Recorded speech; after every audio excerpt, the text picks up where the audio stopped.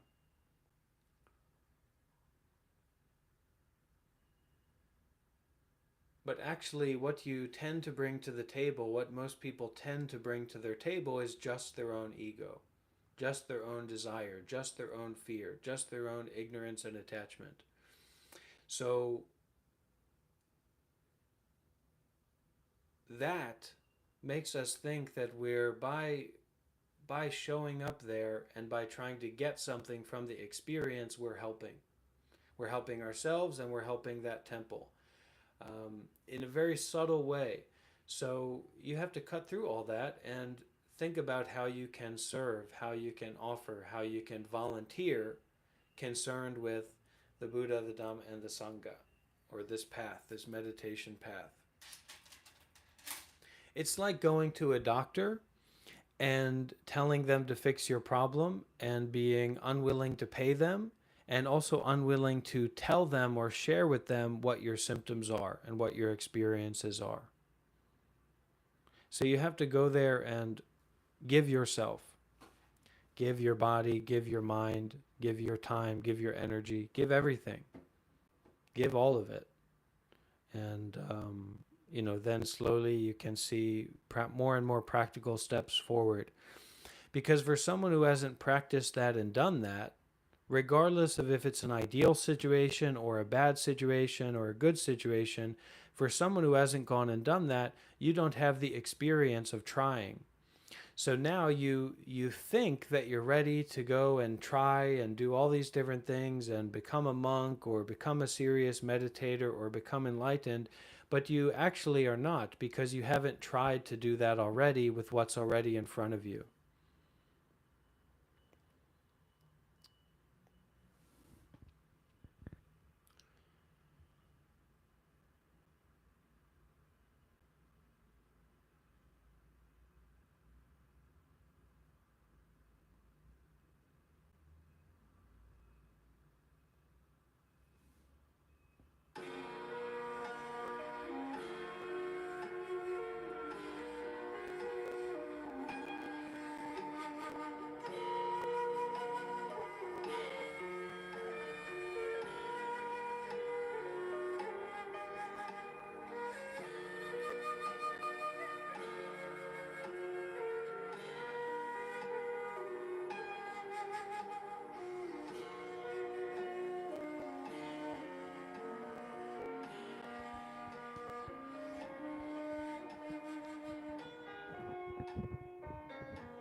Om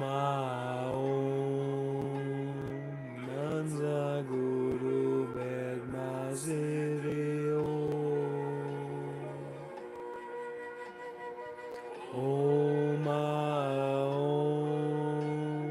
Manza Guru Bedma Siddhi Om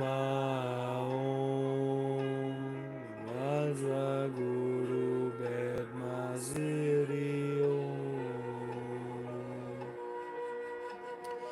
Om Vajra Guru Bedma Siddhi Om Vajra Guru Bedma Siddhi Om Vajra Guru Bedma Siddhi Om Vajra Guru Bedma Siddhi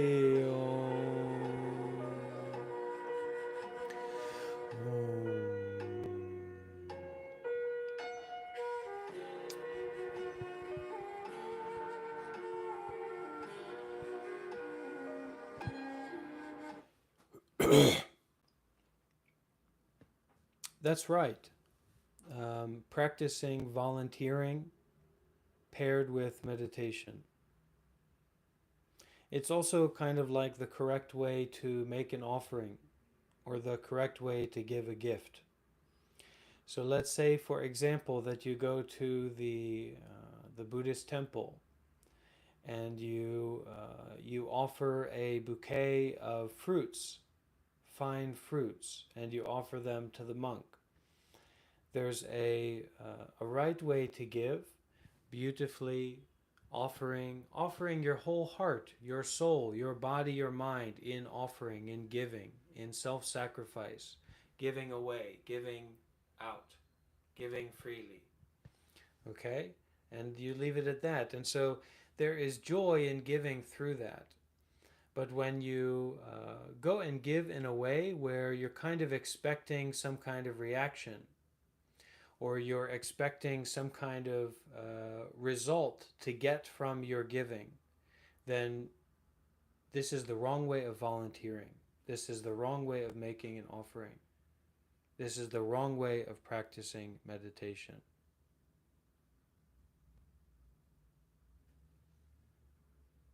Giving yourself is the meditation also? Yeah, I think so. And how far we want to, to take that is up to each one of us as individuals. And I'm not here to tell you to become a monk or become a yogi or to devote yourself to the path. I'm more here to be an access point for path going, for path finding, a stopping point for people on the path to get some support and what maybe may seem like a spiritual entertainment. But this is a part of my own sadhana, my own practice, because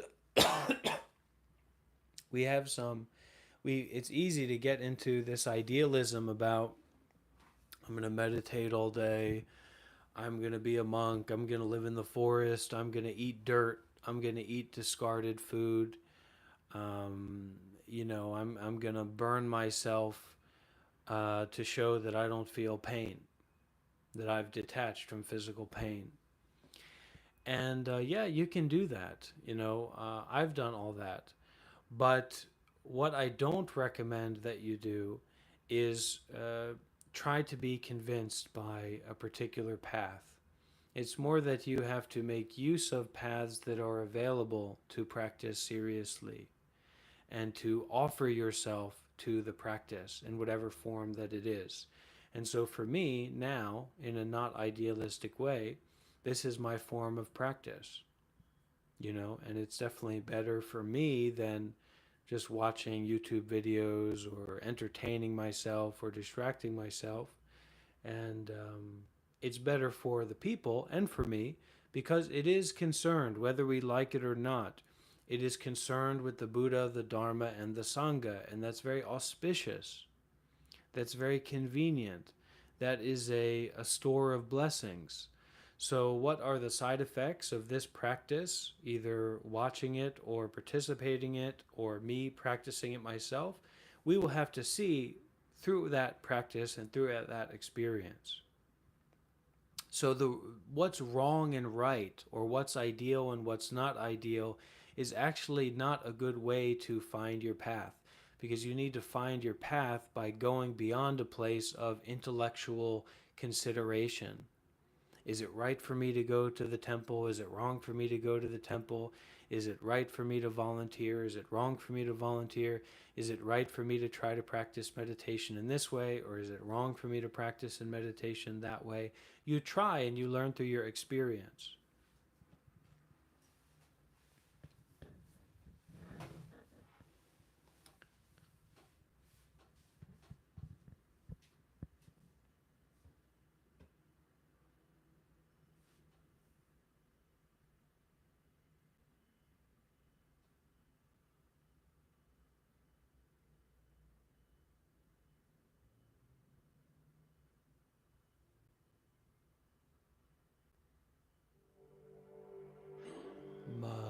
Mananda Sarupa Isha Garisha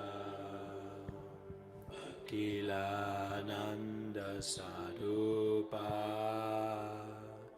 Isha Maesha Ramananda Sarupa Isha Garisha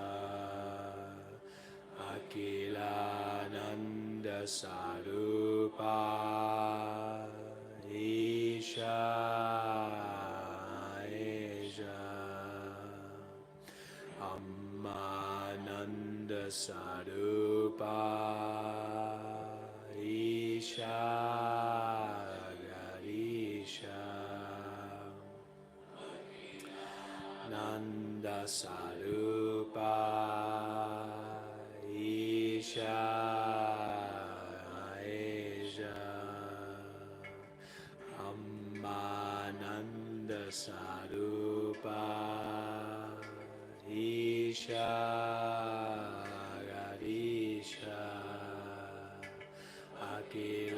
Akilananda Sarupa Isha Maesha Amananda Sarupa Isha Garisha Akilananda Sarupa Isha Asia Nanda Sarupa Isha Arisha Akilananda Sarupa Isha Asia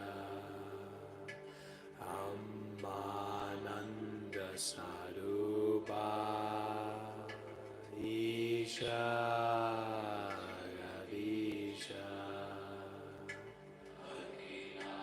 Nanda Sarupa Isha Maesha Ananda Sarupa Isha Garisha Akilananda Sarupa Isha Asia Brahmananda Sarupa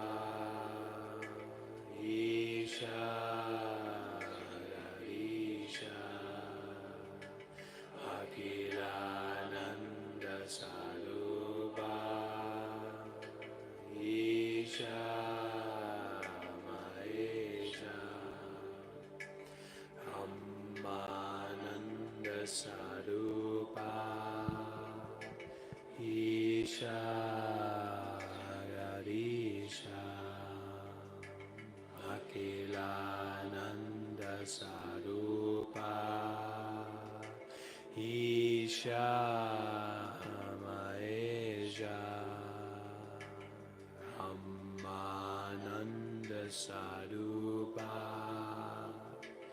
Isha Garisha Akilananda Sarupa Isha Maheja Hambananda Sarupa Isha Garisha Akilananda Sarupa Isha Eja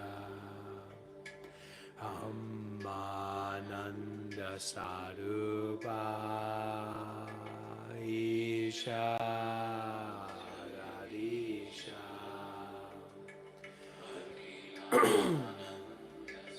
Upa Isha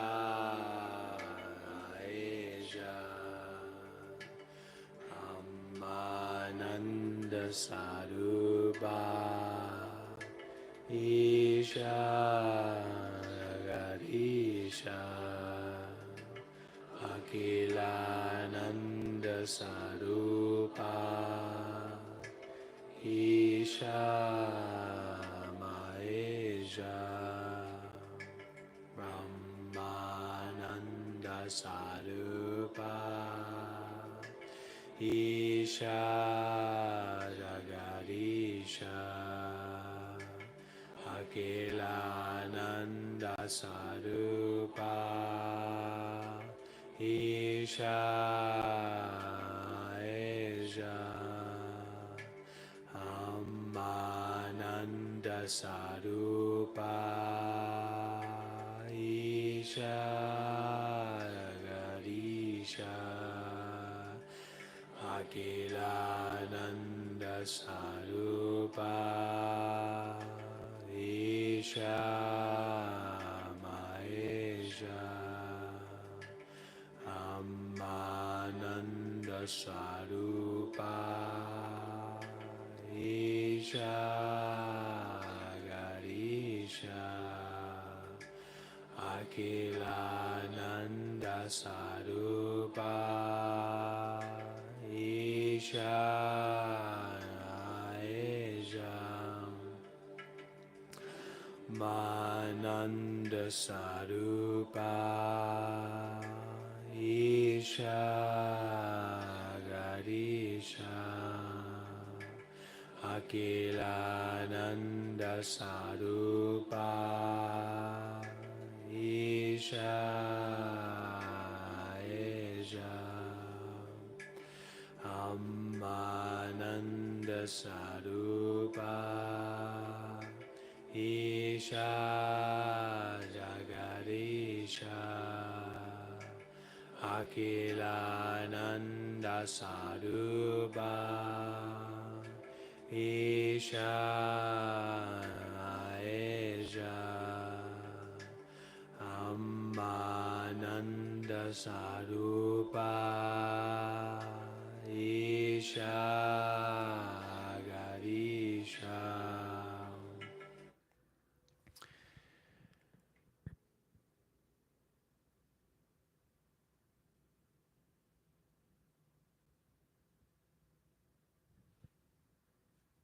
So what can I say about that?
bones of beasts and humans down the cypress path.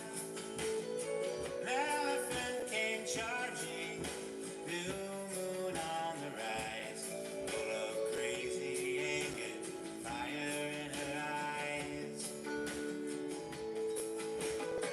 She was drunk with sorrow, water laced with wine, crashing trees and temples down all along the line. Her great feet shook like thunder, lightning in her gaze. Every second stretched to 1,000 days. And the whole wide world was singing of man and war and art. Buddha smiled at the elephant with his heart. Buddha was the gentle rain, fell over the land. He held a mighty elephant like a lotus in his hand. The elephant stood frozen like she had turned to stone. Such a force of kindness the beast had never known. So she swept away the dust from her master's feet. This Buddha beamed with loving kindness down the broken street. Her giant tears came falling down like crystal rain when the Buddha came to wash away her pain. And the whole wide world was singing of man and war and art. Buddha smiled at the elephant. His heart.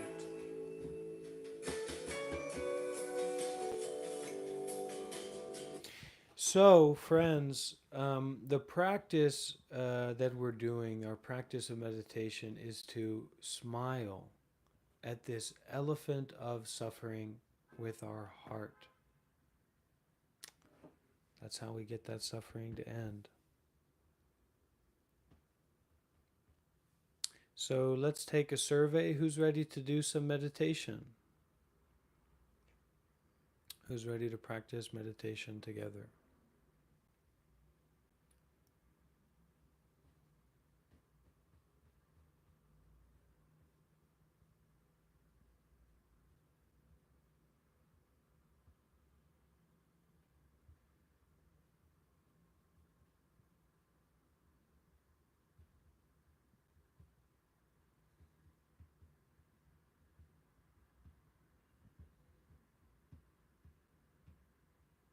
It's going to be tough. It's not going to be easy. Are you ready to face the elephant?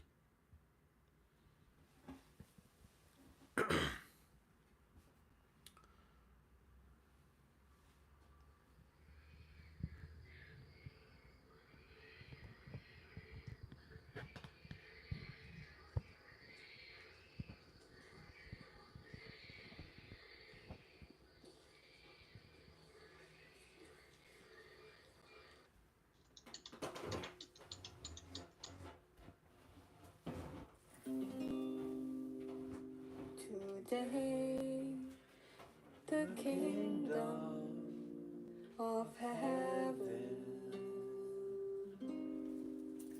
had a festival for thousands of stars. I went down to the kingdom, knelt down and prayed that the anguish, the killing, the disaster in our poor land would end.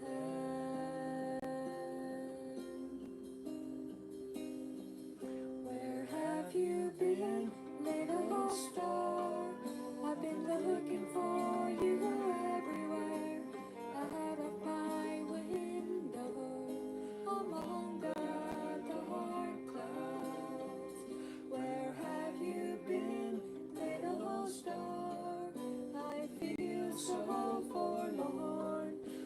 small bird lost on a foggy island. It has been raining for night, late night on the sidewalk. I see the silhouette of lonely red walls. I try to call your image from deep in my consciousness, while the rain and the wind continue to rage. Tonight is silent over my desk, my heavy light to hands the wind has carried. All the clouds are away, the sky is clear, the rain has stopped. Longing for your call, I'm surprised to see you there. You have returned, little star. I've been looking at the stars in the distance. I've been looking in my heart for resistance. I've been searching in the self for existence. All alone by myself, reminiscing underneath the Bodhi tree. But it isn't only me, you and I, collective energy. How it's supposed to be, I hope to be the ocean tide with my spirit open wide, standing on a mountaintop, see the world with open eyes. I was so surprised to know that I'm a part of this. Sunrise, sunset, rain clouds, all of it. The journey of awakening, taking it with one step, one breath, save all beings. On left. Suffering is painful, but I'm still the same fool, searching for the river while I'm swimming in the same pool. Maybe we can find it, keep the light shining, walking on the path of ancestors behind me. If you could be the person who you are In your heart, would you grow a little bit, or would you play a bigger bigger part.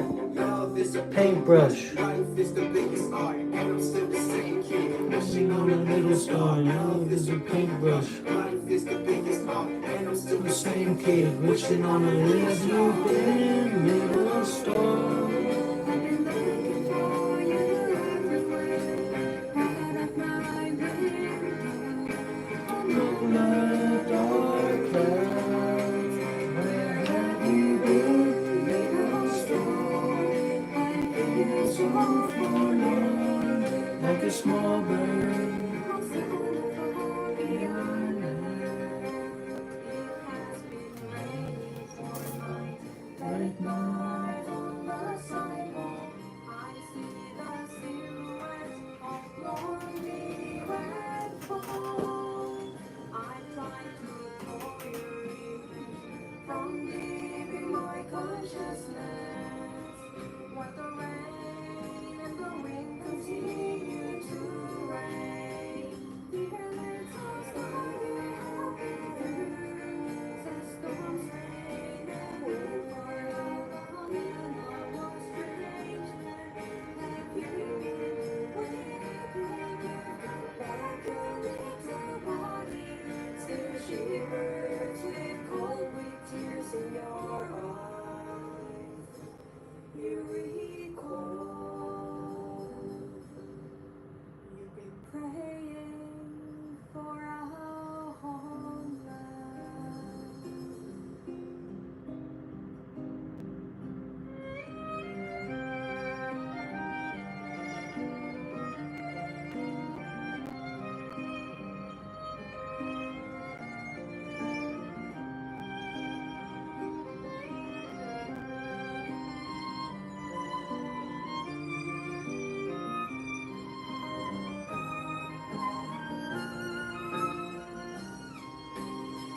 Your voice has reached the stars, transformed to teardrops, drowning in the air and sending deep and true. Countless little stars we find so faint. You are like flowers, blooming everywhere.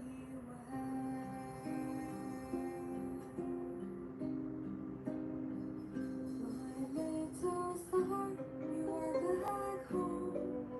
With tears in my eyes, I call your name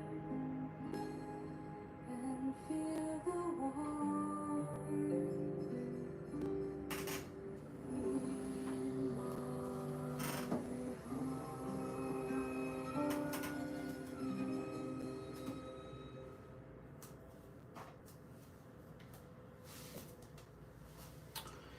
All right, you know what they say about people.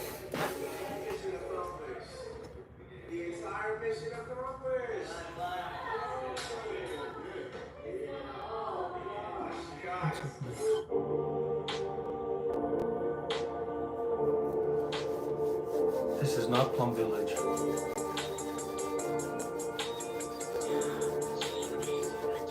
I got stars. I got stars in the roof of my heart. Stars in the roof of my heart, our hearts. So, what we're going to be working with now is we're going to cut off the chaff. So, this is for the real practitioners. And Jimbo, what should I do with you? I'll just leave you there. I don't understand either, Alexander. So, the situation that we're currently in, I don't understand it. So I don't think that you're going to be understanding it in terms of me.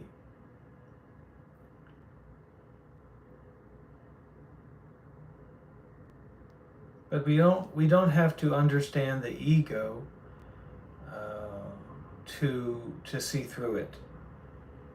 We don't need to understand conceptual thought to see through conceptual thought. You see what I'm saying there? So,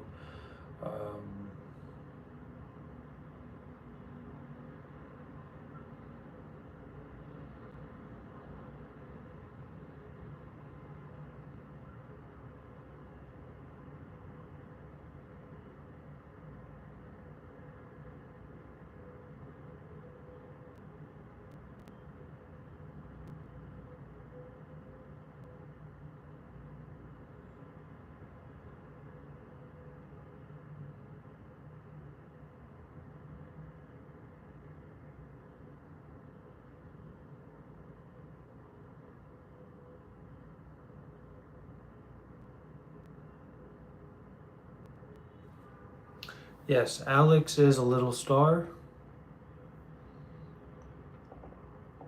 And Jimbo is also a little star. So we've got to figure this out. We've got to figure out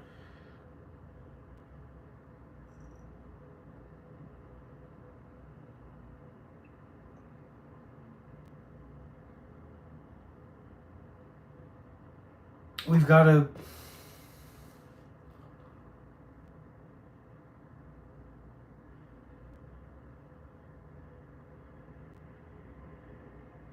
this is about the Buddhism and the meditation, the real Buddhism and the real meditation.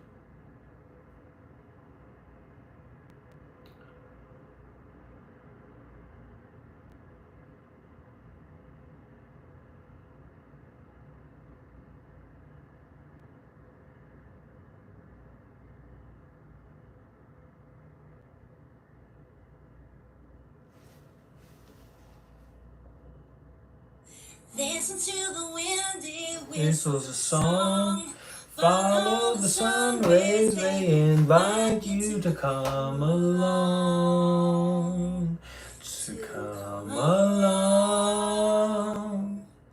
Let's hear the thunder coming our way. Don't be afraid, there's nothing to worry about, we're all the same. We're the same. All the same. Open your eyes and see what's here. This is a world that you hold dear. Do not forget, do not neglect, sweet to her. Love will return. Say love, love, love, love will return. They say love, love, love, love will return. They say love, love, love, love will return. And it's all, just let her. That's right.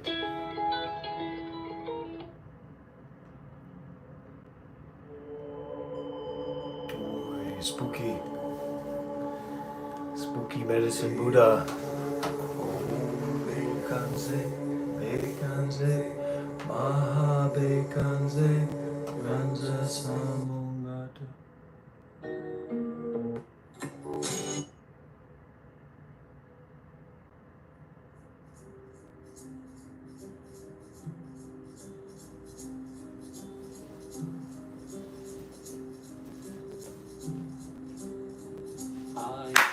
Cloud, I am the blue sky, I am a bird spreading out its wings.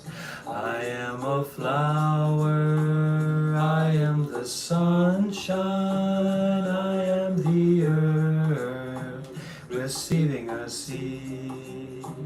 And I am free when my heart is open. Yes, I am free when my mind is clear. Oh dear brother, oh dear sister, let's walk together mindfully. I am free when my heart is open. Yes, I am free when my mind is clear. Oh dear brother, oh dear sister, let's walk together mindfully. I am a cloud, I am the blue sky, I am a bird spreading out its wings. I am a flower, I am the sunshine, I am the earth receiving a seed. And I am free when my heart is open. Yes, I am free when my mind is clear. Oh dear brother, oh dear sister, let's walk together mindfully. And I am free when my heart is open. Yes, I am free when my mind is clear. Oh dear brother, oh dear sister, let's walk together mindfully.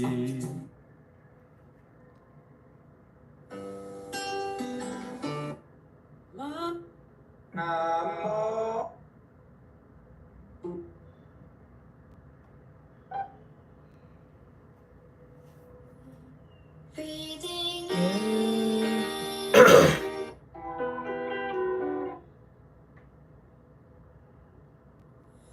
all for me.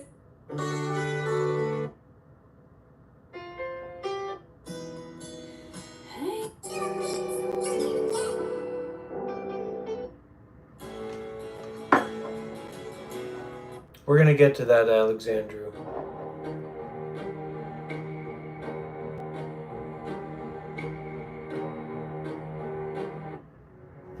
Well, this is what you were asking about.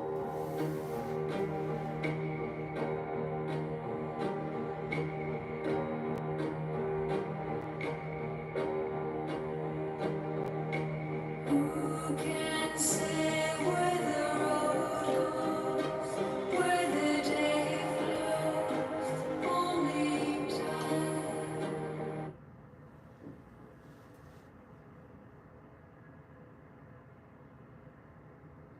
So let's practice meditation now.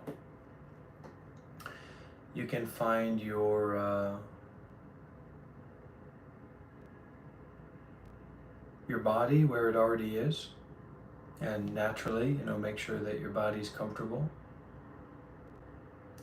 You can find your mind where it already is, and that's not looking towards other things, but just looking at the mind.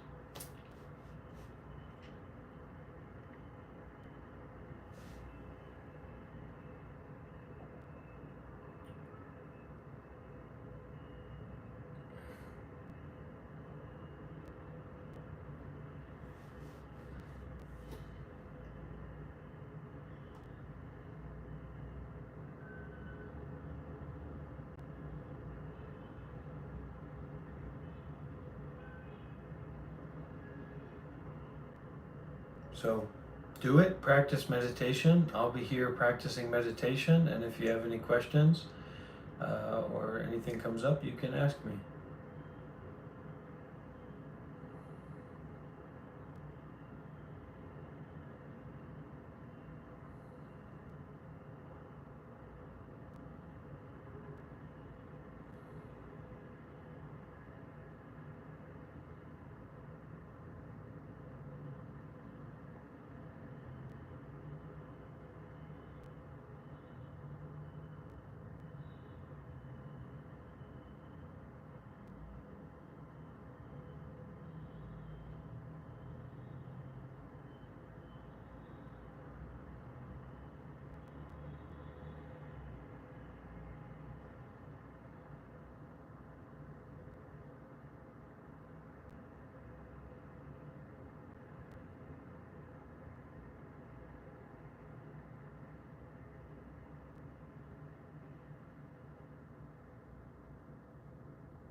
Don't always meditate. Always meditation is no meditation.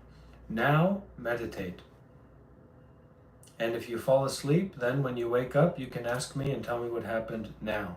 But first, just stop and meditate.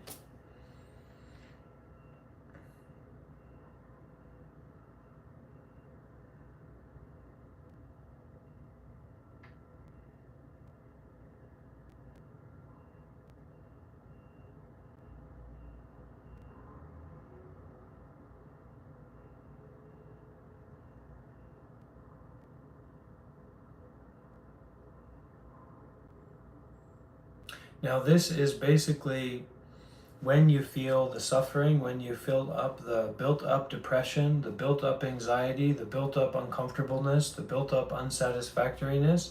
This is the best way to empty it.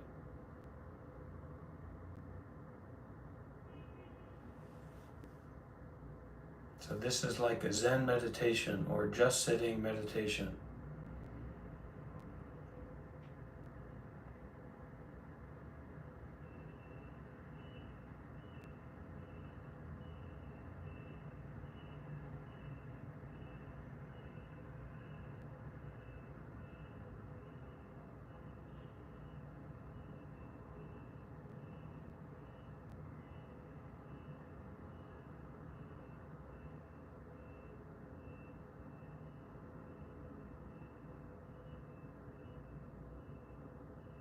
You can tell me a little bit about your path, Prince Royal, and then I'll tell you a little bit about mine. And then returning to meditation. Somebody, we hear something, we think something, we feel something in the body. All right, shut up, body, shut up, mind. Everybody, shut up. Go back to that meditation.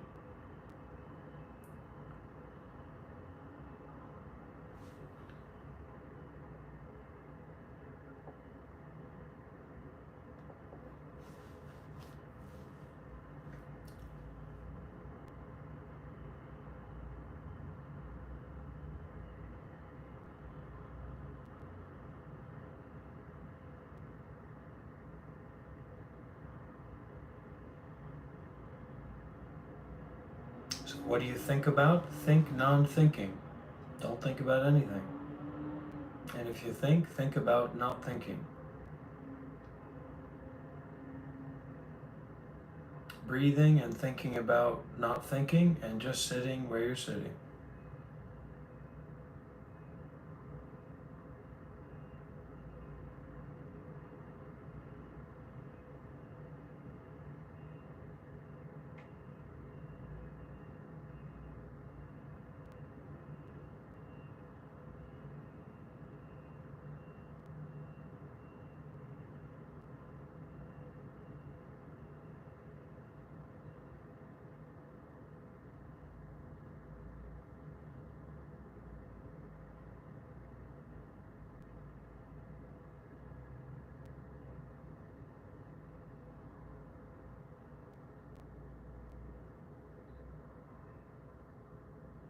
Break through conceptual thought.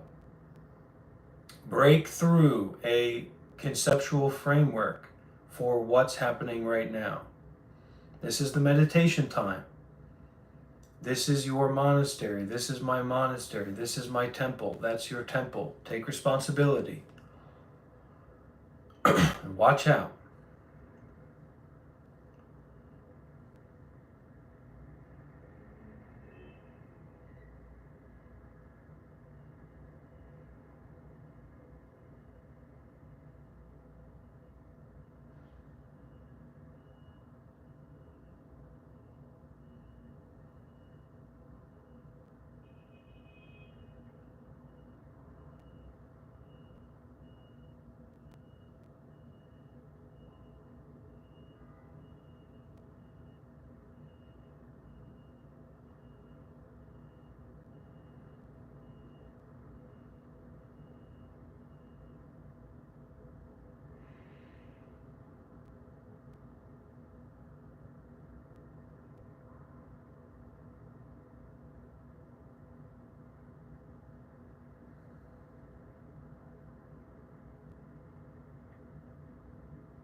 Okay.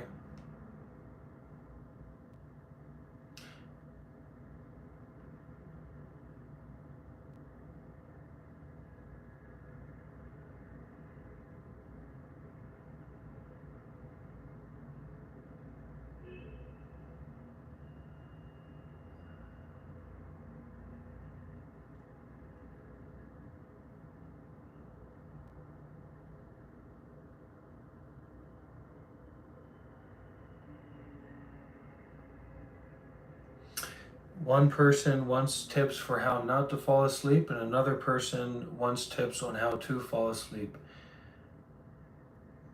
Shut up and meditate.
Are you ready for the truth? Who here is ready for the truth? And you better buckle in. I'm not joking around.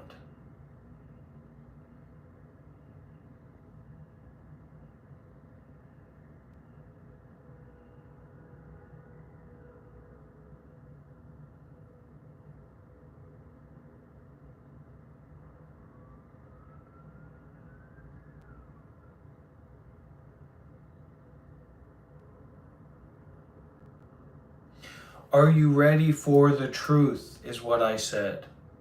I didn't ask for an illusion. Are you ready? And have you left a like? Have you put W's in the chat? take your seatbelt off, Prince Royal. You got everything backwards here. We're here to take the seatbelt off. Now, pointing the staff at the old man, or the YouTube commenter by Padma Sambhava.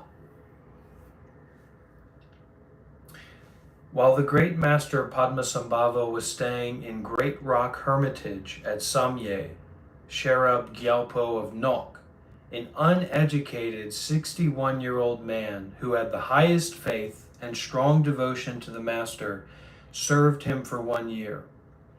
All this while, Nak didn't ask for any teachings, nor did the master give him any. Now, for those who don't know, Padma Sambhava he's like he's known as the second Buddha in Tibetan Buddhism. So Padma Sambhava is like very, very recognized enlightened master in Tibetan Buddhism. He's one of the very highest.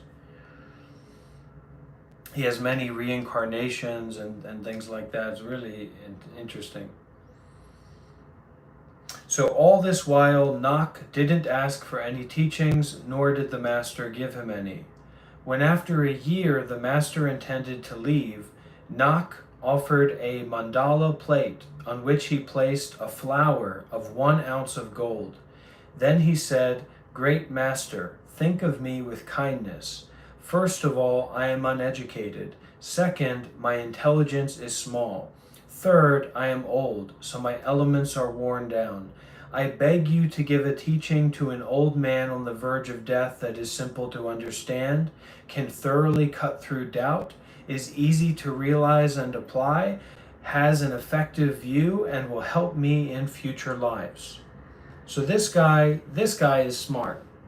This is a smart guy and devoted guy. He went to the master, served the master in all, sweeping, doing different things in the temple, helping out in whatever ways necessary. Maybe he was the master's driver. Served the master for a year, and all the while didn't even ask for any teachings, didn't ask for anything from the master. Then, when the master was going to leave, Nak pulled out a mandala plate. You ever seen how the Tibetans create these big mandalas, beautiful, different colors, and kind of represents the realms of existence in the Buddhist phrenology? So he pulls out a mandala plate upon which he placed a flower made of gold, 1 ounce of gold. And then he said, "I am uneducated. I have small intelligence. I am old, so I'm worn down. Please help me.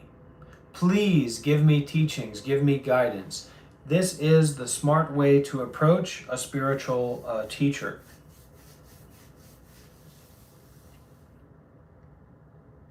The master pointed his walking staff at the old man's heart and gave this instruction. Prince Royal, you better put that seatbelt back on. "Listen here, old man. Look into the awakened mind of your own awareness. It has neither form nor color, neither center nor edge. At first, it has no origin, but is empty. Next, it has no dwelling place, but is empty.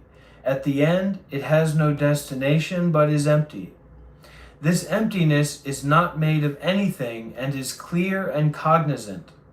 When you see this and recognize it, you know your natural face. You understand the nature of things. You have then seen the nature of mind, resolved the basic state of reality, and cut through doubts about topics of knowledge. This awakened mind of awareness is not made out of any material substance. It is self-existing and inherent in yourself.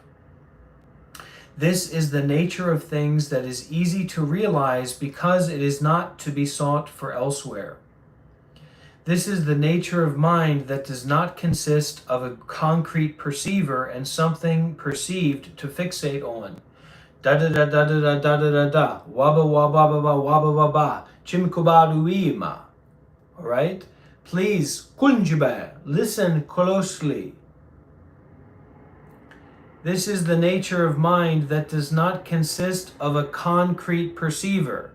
There's no Jibbawaba Booba man who's coming to leave a comment. There is no perceiver that can do that, and there is no one to perceive that.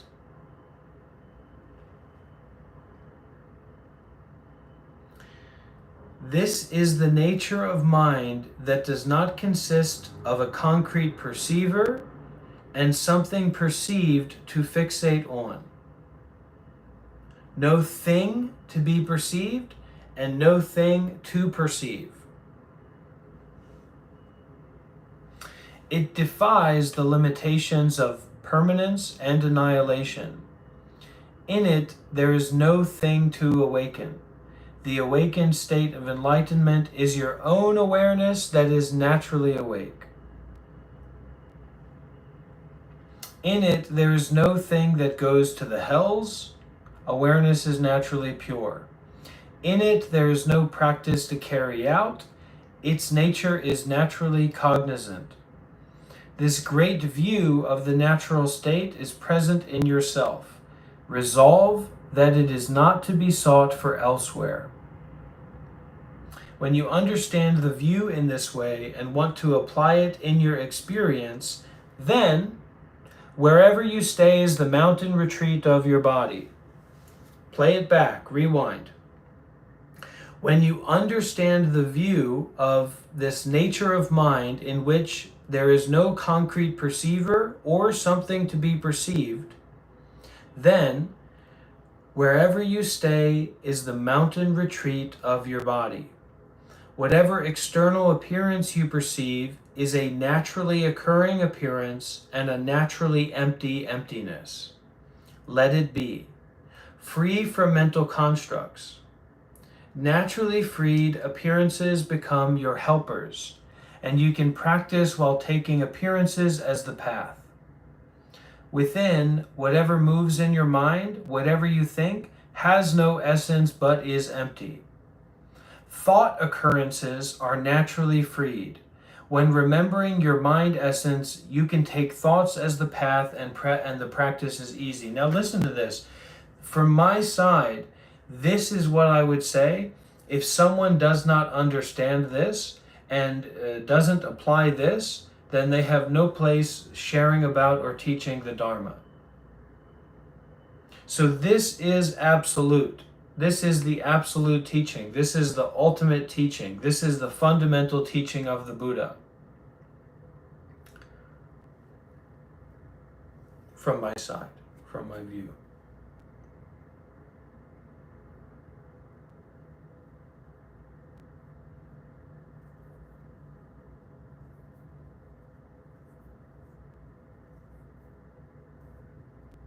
Now, try this for a second. Listen to this for a moment.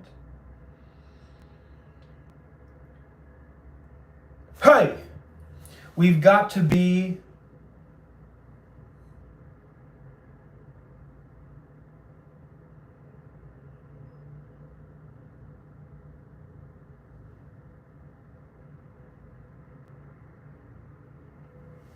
we have to dare to go beyond our limitations.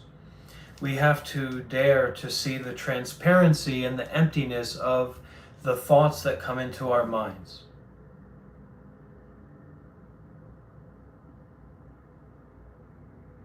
Does anyone understand what I'm saying here?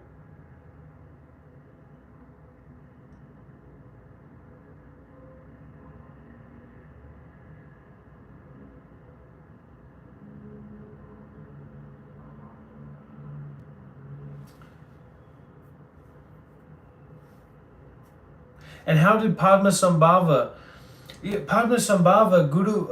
Padma, Namo Guru Padma Sambhava, what's going on? This old man is a good old man. He went and volunteered at the temple. He served the master for a year. And then he offered the master a mandala plate with a 1 ounce golden flower. I want a mandala plate.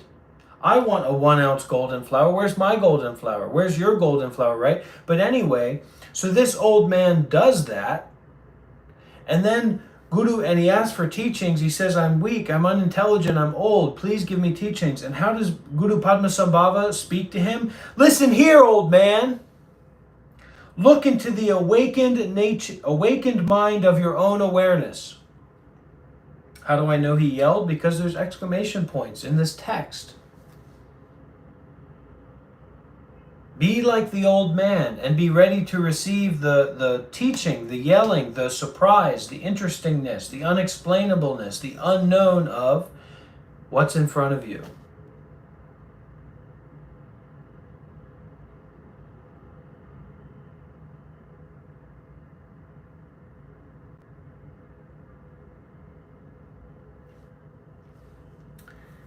Whatever external appearance you perceive is a naturally occurring appearance and a naturally empty emptiness. What does that mean? Okay, external appearance, things you hear, things you feel, things that are thoughts that come into you or come around you. Experiences, these external experiences that you're aware of. How is it external? Because if it wasn't external, then how would you be aware of it? Let's say physically, for example, your blood is pumping, so that's internal. So you're not aware of your blood pumping. So whatever external appearance you perceive is a naturally occurring appearance. What does that mean? Is nature based in you? Are you God? Are you the creator? Did you raise yourself? Did you go back in time and raise yourself? No. So these external experiences are naturally occurring phenomena, or what we are aware of is a natural phenomena that is not based in a personalism. Can you take responsibility for the rain? Then you can't take responsibility for your own thoughts. It is naturally arising and naturally passing away. The real responsibility for the thoughts that you have is to perceive it as a naturally occurring appearance and a naturally empty emptiness. Let it be. Free from mental constructs. Don't build mental constructs on or around appearances. How about that? This is the danger zone.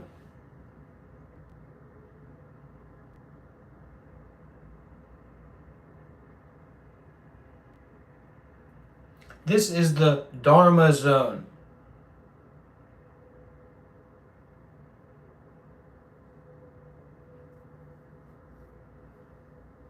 Naturally freed appearances become your helpers. And you can practice while taking appearances as the path.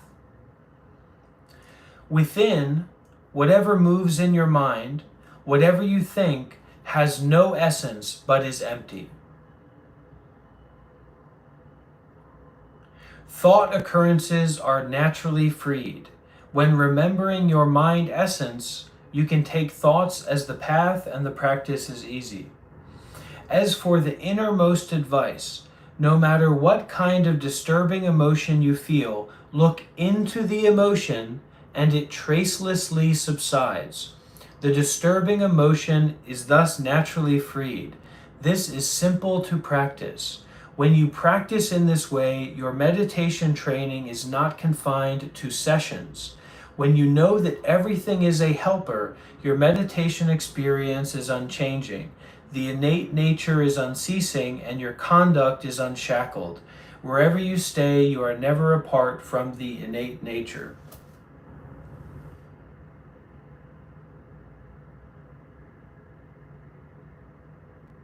This is the most important advice that I'll leave myself with and I'll leave the community with.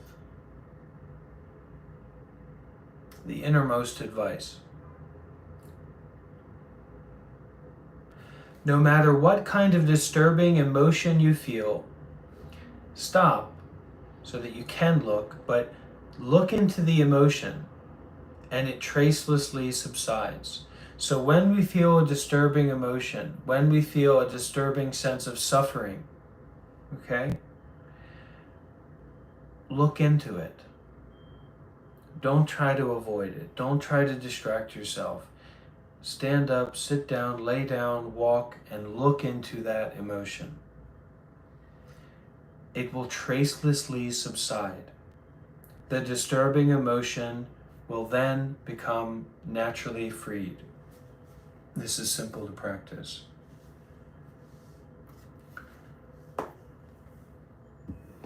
You don't got it, and that's the point. There's no you to have anything. No observer, no object that's observed.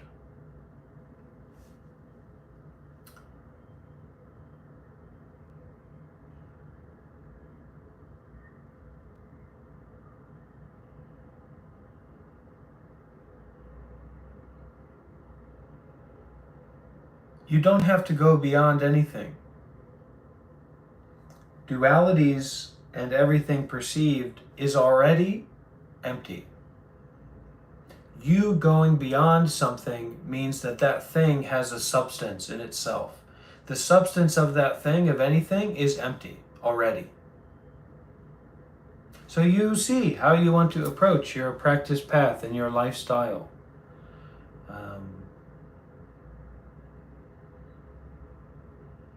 But I'm not here to tell you what to do. All right. Do we have any final questions or comments before we end our live stream today?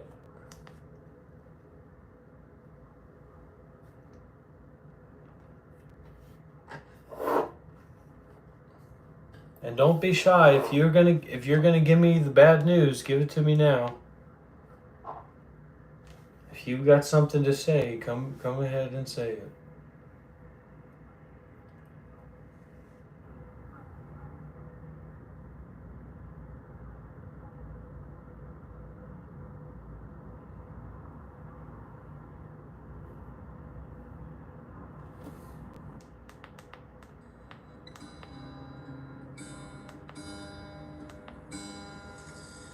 And when I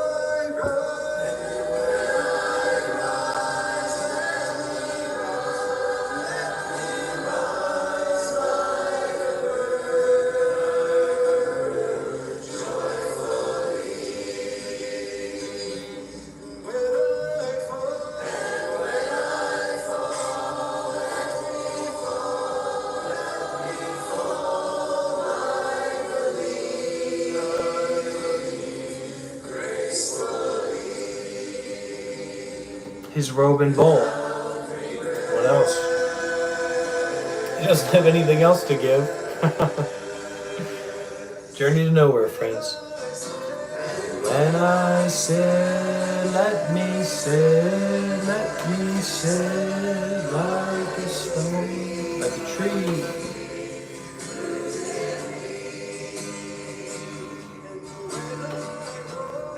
When I walk, let me walk like a bird. Breezily.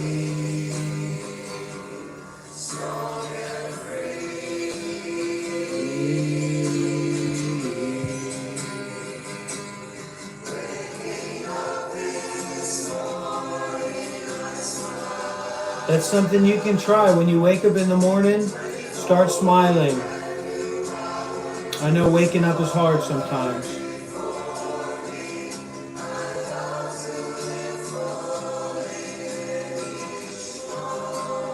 I vow to live fully in each moment.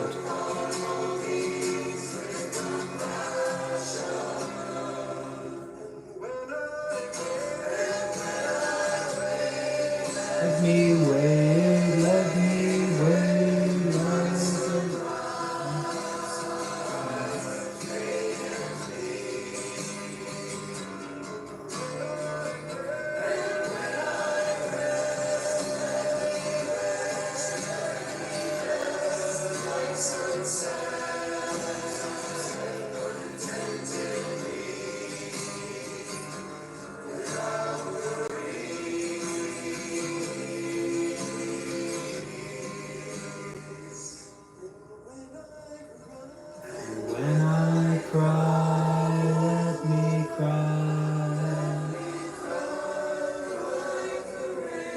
like the rain,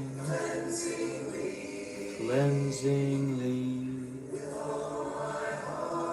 with all my heart.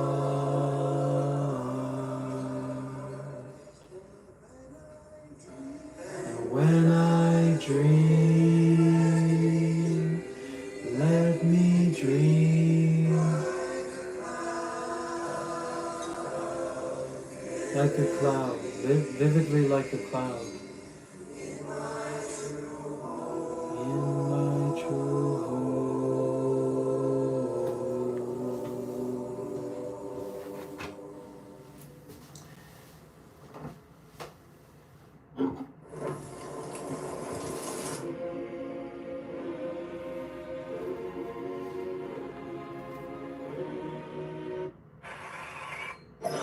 Namo Amito-fo.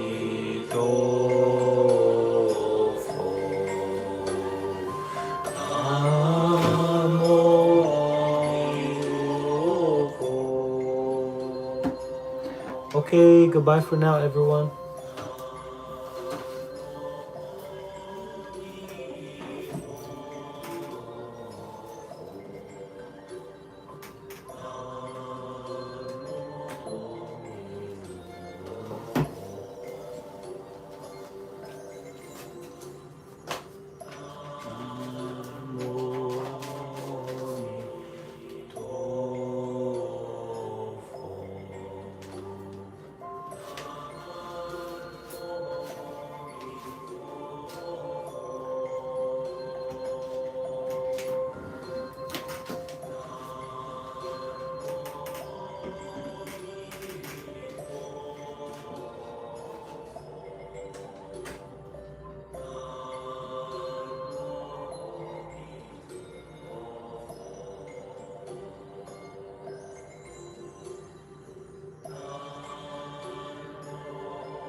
Okay, go to get dinner.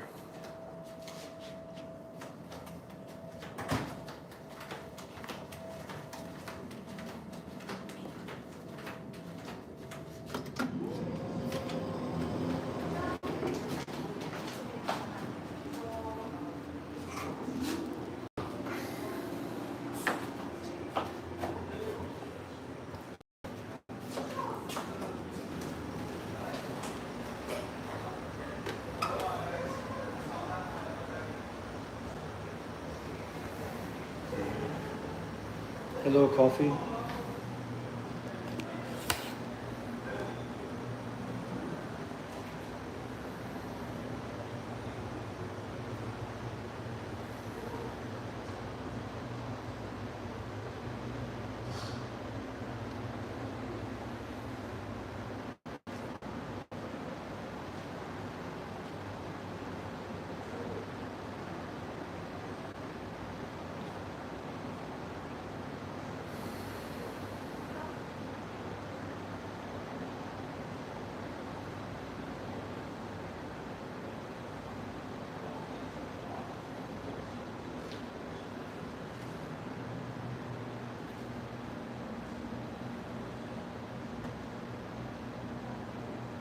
I'm from the area of the present moment, but not any place in specific in terms of the present moment.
I one spicy, one no juice, one dry.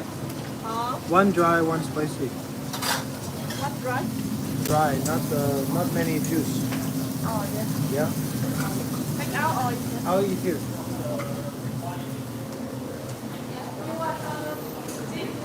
Huh? Yeah.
Okay, great.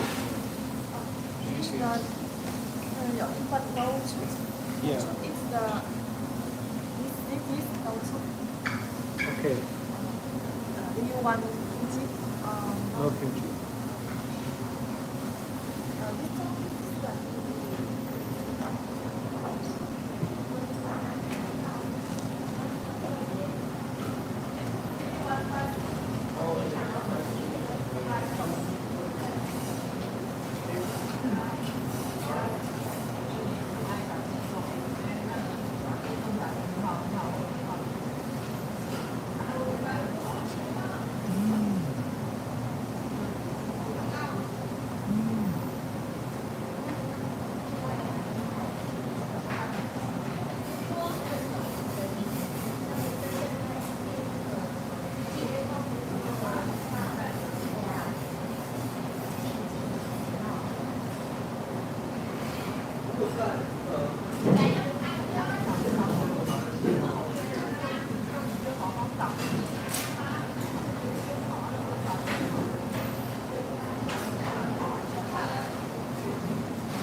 appreciate. Sana. Juice, a little juice is okay. Sometimes a lot.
It's better.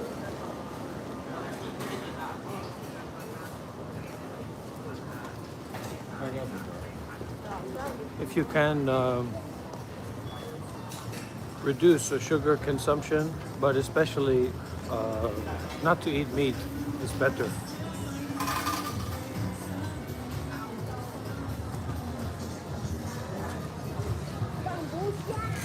But you have to learn to detach from eating meat or not eating meat. So if you have the complicated attachment about you vegetarian or whatever it is, then you're still going to suffer a lot.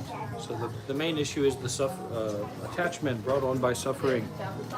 But if you can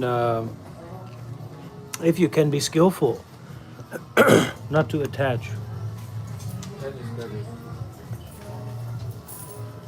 I'm not promoting gambling here.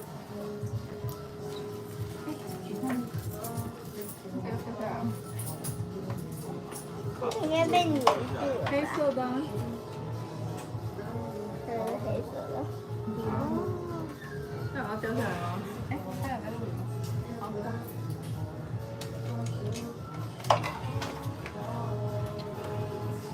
那这个呢？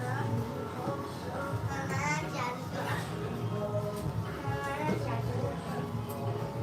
这个不可能。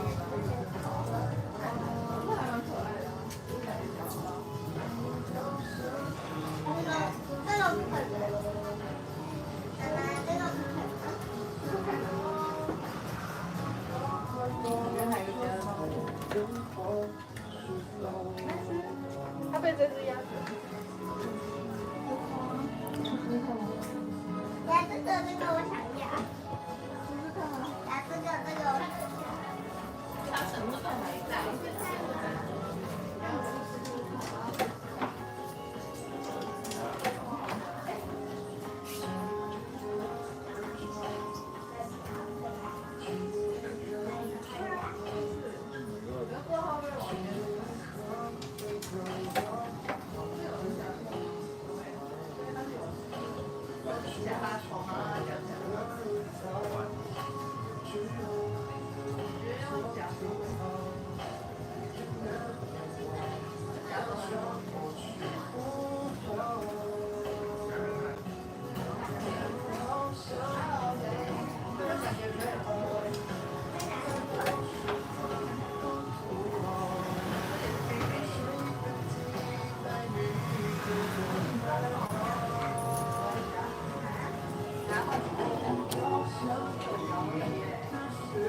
And it's good after you eat, then you can walking a little bit.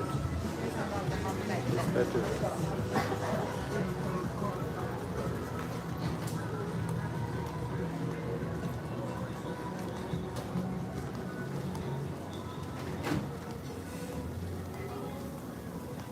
Walking or meditating a little bit, that's very good.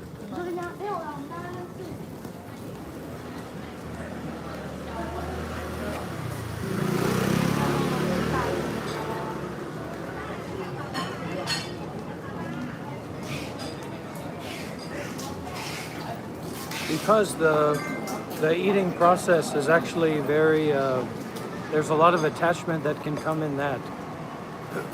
The eating process is very pleasurable. You feel a lot of pleasure eating. It actually releases the same chemical in the brain from sexual activity. So you have to really, be careful about how you eat. But also don't be attached after you eat. So go for a walk, go for breathing and walking,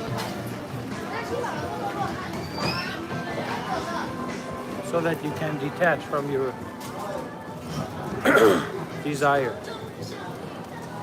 Because once you go through that pleasure experience, you're kind of you're affiliated with that feeling of pleasure, and in a certain way you want to feel more pleasure going forward, and it can perpetuate this kind of seeking after you eat.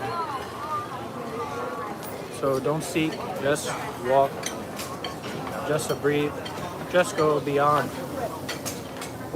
everything.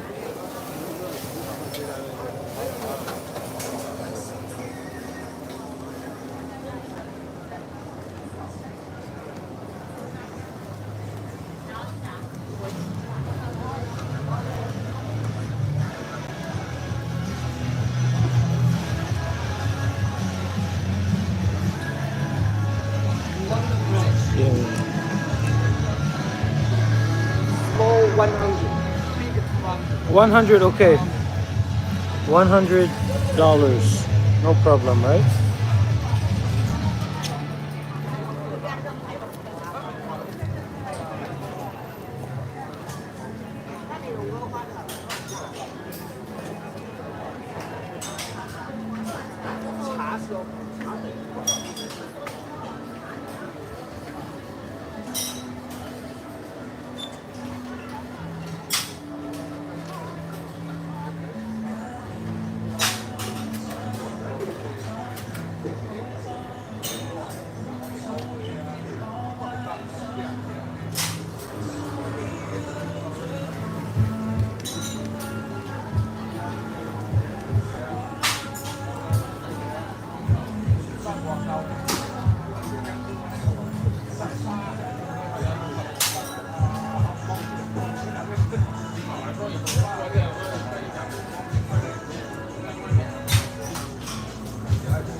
I won.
I won this here.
Physical health is not as important as the health of your mind. And the most important practice and focus for the health of your mind is your virtue. So being a virtuous person, being an ethical person, having a person that thinks about and considers deeply about their morality. So they watch their actions with mindfulness. They watch carefully what they do, how they do it.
Don't go on a bender.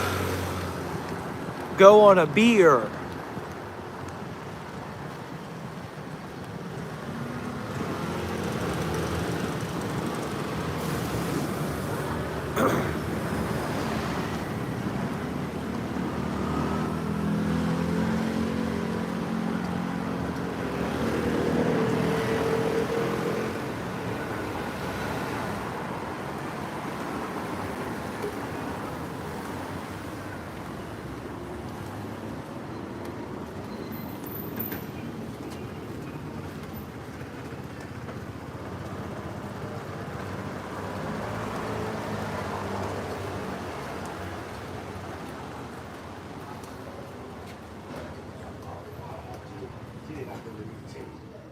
Amitofo, ni hao.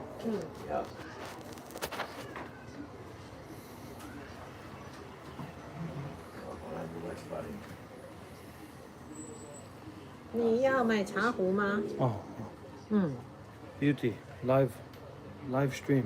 哦 YouTube. No.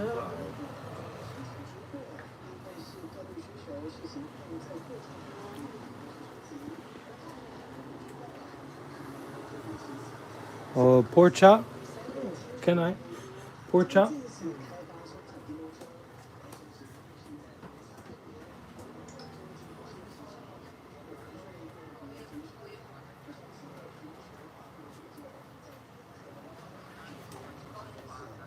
Okay, shishi, amitofo.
Lights out.